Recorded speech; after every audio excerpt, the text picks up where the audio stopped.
हमारे पास एक बहुत ही दिलचस्प स्रोत है जिसका शीर्षक है the Bengal and Assam election projection. देखिए, हमारे स्रोत में भारतीय जनता पार्टी यानी बीजेपी के लिए कुछ बेहद विशिष्ट चुनावी दावे किए गए हैं। तो चलिए पश्चिम बंगाल के आंकड़ों से शुरुआत करते हैं। दस्तावेज में बहुत स्पष्ट रूप से लिखा गया है कि पश्चिम बंगाल में बीजेपी अकेले 172 सीटें जीतेगी। 172? हाँ, मतलब सच कहूं तो जब मैं ये संख्या पढ़ता हूं तो मेरी पहली प्रतिक्रिया अविश्वास की होती है। मेरा मतलब है, ये कोई गोलमोल आंकड़ा नहीं है। ये 150 के पार या लगभग 170 नहीं है। नहीं, ये ठीक 172 है। वही तो। मुझे लगता है कि ये कोई मनोवैज्ञानिक खेल हो सकता है। क्या इतनी सटीक संख्या सिर्फ इसलिए दी गई है ताकि ये लगे कि इसके पीछे कोई जादुई गणित है? ये संदेह बहुत ही स्वाभाविक है और विश्लेषणात्मक नजरिए से देखा जाए तो बिल्कुल सही भी है। आप जिस चीज की ओर इशारा कर रहे हैं उसे व्यावहारिक मनोविज्ञान में सटीकता का पूर्वाग्रह या प्रिसिजन बायस कहा जाता है। प्रिसिजन बायस? अच्छा। हाँ, मानव मस्तिष्क इस तरह से काम करता है कि वो गोल संख्याओं को, जैसे 150 या 200 को एक अनुमान के रूप में देखता है। जब कोई बड़ी संस्था कहती है 150 से अधिक, तो वो दरअसल एक सुरक्षित दायरा बना रही होती है। मतलब वो मानकर चल रहे हैं कि इसमें मार्जिन ऑफ एरर है। बिल्कुल, गलती की गुंजाइश है। लेकिन जब सामने 172 जैसी गैर गोलाकार और अति विशिष्ट संख्या आती है, तो हमारा दिमाग अवचेतन रूप से ये मान लेता है कि ये हवा में तीर रही है। दिमाग सोचता है कि अगर आंकड़ा 172 है तो जरूर किसी ने एक-एक जिले या एक-एक बूथ का हिसाब लगाया होगा। एकदम सही। मतलब संख्या की सटीकता ही अपने आप में एक प्रमाण की तरह काम करने लगती है, भले ही पीछे की गणना न देखी गई हो। हाँ, वो आंकड़ा हमें ये विश्वास दिलाता है कि गणना हुई है। ये पढ़ने वाले से ये कहता है कि मेरे पास एक ऐसा मॉडल है जो इतना बारीक है कि वो सटीक परिणाम दे सकता है। और बड़ी पोलिंग एजेंसियां अक्सर ऐसा करने से बचती हैं, क्योंकि अगर वे गलत साबित हुई तो उनकी साख गिर जाएगी। लेकिन जब कोई विश्लेषक इस तरह का विशिष्ट दावा करता है, तो वो एक बहुत ही मजबूत आत्मविश्वास का प्रदर्शन कर रहा होता है। ये मनोविज्ञान वाला पहलू तो समझ में आता है, लेकिन इस दावे में एक और शब्द है जो मुझे बहुत खटकता है, या यूं कहें कि जिसका वजन बहुत ज्यादा महसूस होता है। कौन सा शब्द? वो शब्द है अकेले। स्रोत कहता है बीजेपी अकेले 172 सीटें जीतेगी। भारत जैसे देश में जहां गठबंधन की राजनीति इतनी आम है, वहां अकेले जीतने की बात पर इतना जोर क्यों? ये केवल आत्मविश्वास नहीं है, ये राजनीतिक कहानी को पूरी तरह से बदलने की रणनीति है। जब अकेले शब्द जोड़ा जाता है तो दरअसल किसी भी प्रकार की राजनीतिक निर्भरता को खारिज किया जा रहा होता है। क्योंकि गठबंधन में जीत हासिल करने का मतलब होता है सत्ता में साझेदारी और सहयोगियों पर निर्भरता। बिल्कुल, लेकिन अकेले एक पूर्ण बहुमत और राजनीतिक स्वायत्तता का प्रतीक है। इस शब्द का इस्तेमाल करके अनुमान लगाने वाला यह कह रहा है कि जिस राजनीतिक रुझान को वो देख रहा है वो इतनी शक्तिशाली है कि उसे किसी सहारे की जरूरत नहीं है। तो ये सिर्फ जीतने या हारने की भविष्यवाणी नहीं है, ये बता रहा है कि वो जीत किस शक्ल की होगी। ये एक तरफा प्रभुत्व का दावा कर रहा है। हाँ, और इसका प्रभाव बहुत गहरा होता है। जो मतदाता इसे पढ़ते हैं उनके लिए ये एक बैंडवैगन इफेक्ट पैदा कर सकता है। बैंडवैगन इफेक्ट मतलब बहती गंगा में हाथ धोना? लगभग वैसा ही। मतलब जब लोग देखते हैं कि एक पार्टी अकेले ही इतनी बड़ी ताकत बनकर उभर रही है, तो वे भी उसी विजय पक्ष के साथ जुड़ना चाहते हैं। इसलिए ये शब्द अकेले अपने आप में एक बहुत मजबूत राजनीतिक संदेश है। अब ये बात वाकई बहुत दिलचस्प होती जा रही है। तो पश्चिम बंगाल के लिए हमने देखा कि एक तो अति सटीक संख्या दी गई है और दूसरा अकेले जीतने का दावा किया गया है। लेकिन एक स्वाभाविक से सवाल उठता है। जी बताइए। भारत एक विशाल देश है। हर राज्य की राजनीति का अपना एक अलग इतिहास होता है। अगर ये मॉडल बंगाल में इतना आक्रामक दावा कर रहा है, तो क्या ये दूसरे राज्यों में भी लागू होता है? और यही से हमें इस दस्तावेज की कार्यप्रणाली या मेथोडोलॉजी की असली समझ मिलती है, क्योंकि असम के लिए भी स्रोत आगे दावा करता है कि वहां भी बीजेपी 81 सीटें जीतेगी। अरे, फिर से वही पैटर्न। मुझे यहाँ एक उदाहरण याद आ रहा है। ये ऐसा है जैसे कोई छात्र परीक्षा देकर बाहर आए। अगर वो साधारण छात्र है तो कहेगा मैं अच्छे अंकों से पास हो जाऊंगा। हाँ, ज्यादातर लोग यही कहते हैं। लेकिन ये विशेष छात्र बाहर आकर ये नहीं कह रहा है कि वो पास होगा। बल्कि वो कह रहा है कि मुझे गणित में ठीक 81 अंक ही मिलेंगे, न एक कम न एक ज्यादा। एकदम सटीक उदाहरण दिया आपने। और जब वो छात्र ऐसा कहता है तो हम तुरंत ये मान लेते हैं कि उसने परीक्षा हॉल में बैठकर एक एक प्रश्न के उत्तर का मूल्यांकन कर लिया है। बिल्कुल, यहाँ इस अनुमान में भी वही रणनीति काम कर रही है। पश्चिम बंगाल में 172 और असम में 81, दोनों ही जगहों पर एक अति विशिष्ट संख्या का इस्तेमाल। हाँ, और दोनों जगह अकेले जीतने का दावा। लेकिन क्या यह संभव है?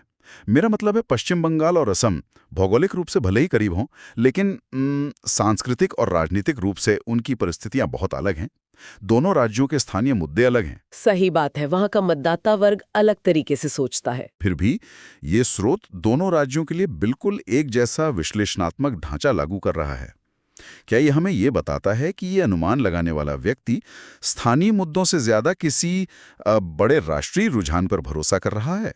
ये इस पूरे दस्तावेज का सबसे अहम सवाल है। जब कोई विश्लेषक दो पूरी तरह से अलग राजनीतिक वातावरण वाले राज्यों के लिए एक समान कार्यप्रणाली इस्तेमाल करता है, तो इसका स्पष्ट अर्थ है कि उसका मॉडल माइक्रो वेरिएबल्स की तुलना में मैक्रोवेव को ज्यादा अहमियत दे रहा है। माइक्रो वेरिएबल्स यानी स्थानीय कारक, और माइक्रोवेव मतलब कोई बड़ी राष्ट्रीय लहर। बिल्कुल। इसका मतलब है कि वो ये मान कर चल रहे हैं कि एक बहुत बड़ी राजनीतिक ताकत है जो स्थानीय मतभेदों को पार कर रही है।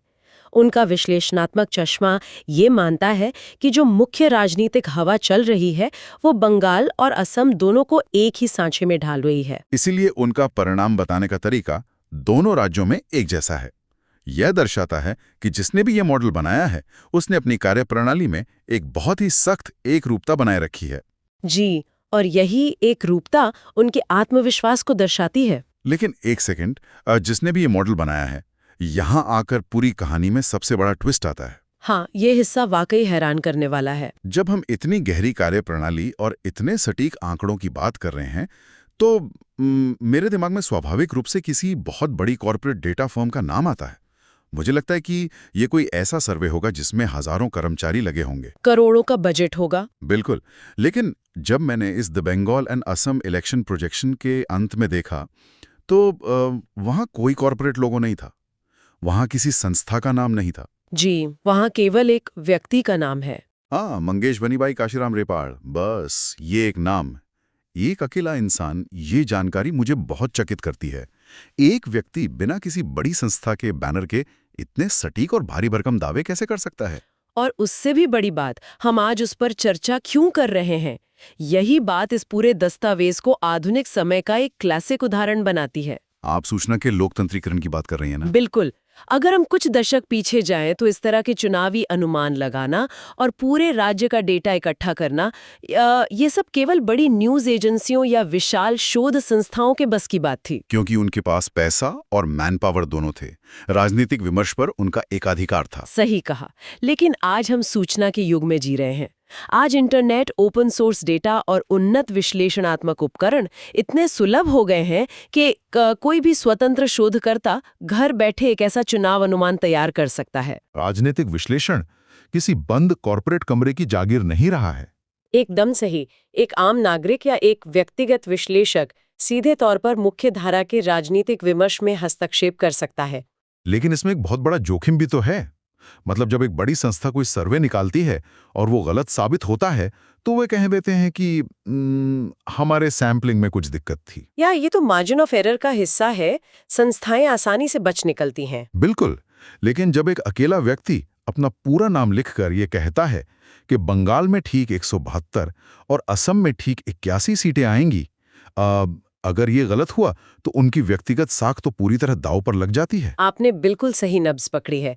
इसे व्यक्तिगत जवाबदेही या पर्सनल अकाउंटेबिलिटी कहते हैं, और यही इस स्रोत को इतना शक्तिशाली बनाता है। क्योंकि उनके पास छिपने के लिए कोई संस्थागत ढाल नहीं है। हाँ, जब कोई व्यक्ति इतनी स्पष्टता के साथ अपना नाम एक सार्वजनिक दस्तावेज पर लिखता है, तो वह ये संदेश दे रहा होता है कि उसे अपने बनाए गए गणितीय मॉडल पर 100% भरोसा है। वो अपना पूरा करियर और अपनी पूरी विश्लेषणात्मक विश्वसनीयता इस एक दस्तावेज पर दांव पर लगा रहा है। ये तो बहुत ही साहस की बात है। या शायद अपने डेटा के प्रति एक ऐसा जुनून है जो हार मानने को तैयार नहीं है। इसका मतलब है कि जब हम ऐसे व्यक्तिगत अनुमानों को पढ़ते हैं तो हमें उन्हें महज एक व्यक्ति की राय समझकर खारिज नहीं करना चाहिए। हाँ, क्योंकि आज के डिजिटल युग में एक व्यक्ति का डेटा मॉडल भी उतनी ही गहराई रख सकता है जितनी कि 100 लोगों की टीम का। बिल्कुल। और इसलिए ये दस्तावेज सिर्फ उन आंकड़ों के बारे में नहीं है जो इसमें दिए गए हैं। ये इस बारे में है कि आज सूचना कैसे उत्पन्न हो रही है और उसे प्रस्तुत करने के पीछे कितना दृढ़ विश्वास छिपा है। तो चलिए आज के इस विस्तृत विश्लेषण में हमने जो कुछ भी डिकोड किया है उसके धागों को एक साथ समेटते हैं। बिल्कुल। हमने the Bengal and Assam election projection नाम के एक स्रोत की पड़ताल की। हमने देखा कि कैसे ये दस्तावेज पश्चिम बंगाल में 172 और असम में 81 सीटों का अति सटीक दावा करता है। और हमने ये भी समझा कि 172 या 81 जैसी संख्याएं हमारे दिमाग पर कैसे काम करती हैं। अकेले जीतने का दावा केवल गठबंधन को खारिज करना नहीं है, बल्कि एक पूर्ण सत्ता का प्रदर्शन है जो मतदाता के मनोविज्ञान को प्रभावित करने के लिए डिजाइन किया गया है। और सबसे बड़ी बात, हमने ये देखा कि ये कोई बड़ी कॉर्पोरेट रिपोर्ट नहीं है, बल्कि एक व्यक्ति द्वारा तैयार किया गया मॉडल है जो हमें बताता है कि कैसे सूचना और विश्लेषण का स्वरूप बदल रहा है। जहां एक व्यक्ति का शोध भी बड़ी बड़ी संस्थाओं के सामने पूरी मजबूती और व्यक्तिगत जवाबदेही के साथ खड़ा हो सकता है। इस पूरी चर्चा का सार ये है कि जब भी हम कोई जानकारी ग्रहण करते हैं तो हमें उसके पीछे की कार्यप्रणाली को गहराई से समझना चाहिए। सतह पर जो एक साधारण सा आंकड़ा दिखता है, उसके पीछे बहुत गहरा अर्थ छिपा हो सकता है। एकदम सही। और इसीलिए आज का हमारा यह विश्लेषण यहाँ समाप्त नहीं होता है, बल्कि एक नई सोच के साथ आगे बढ़ता है। हमने इस पूरी चर्चा में संख्याओं की सटीकता और उसके मनोवैज्ञानिक प्रभाव पर बात की, जो कि बहुत महत्वपूर्ण है। हमें यह सोचना चाहिए कि अगली बार जब हम कोई समाचार पढ़ें या कोई अनुमान देखें जहां एक बेहद विशिष्ट संख्या दी गई हो, तो हमारे भीतर क्या प्रतिक्रिया होती है। क्या वो सटीक आंकड़ा चुपचाप हमारे दिमाग में घुसकर उस दावे के प्रति हमारी शंकाओं को खत्म कर देता है? ये एक बहुत ही विचारणीय प्रश्न है। अगर वही दावा केवल ये कहता कि एक बहुत बड़ी जीत होगी, तो क्या हम उस पर उतनी आसानी से विश्वास करते? हमें यह खुद से पूछना चाहिए कि क्या हम सच में जानकारी पर विश्वास कर रहे हैं या सिर्फ उस जानकारी को प्रस्तुत करने की गणितीय सटीकता के भ्रम का शिकार हो रहे हैं। बिल्कुल, हमें हमेशा सतर्क रहना चाहिए। अगली बार जब भी कोई आंकड़ा सामने आए तो संख्याओं के इस मनोवैज्ञानिक खेल को जरूर याद रखना चाहिए। आज के हमारे इस विश्लेषणात्मक सफर में जुड़ने के लिए बहुत बहुत धन्यवाद। हम आगे भी ऐसे ही दिलचस्प विषयों की परतों को खोलते रहेंगे। तब तक के लिए पढ़ते रहें और हर जानकारी के पीछे छिपे अर्थ को तलाशते रहें।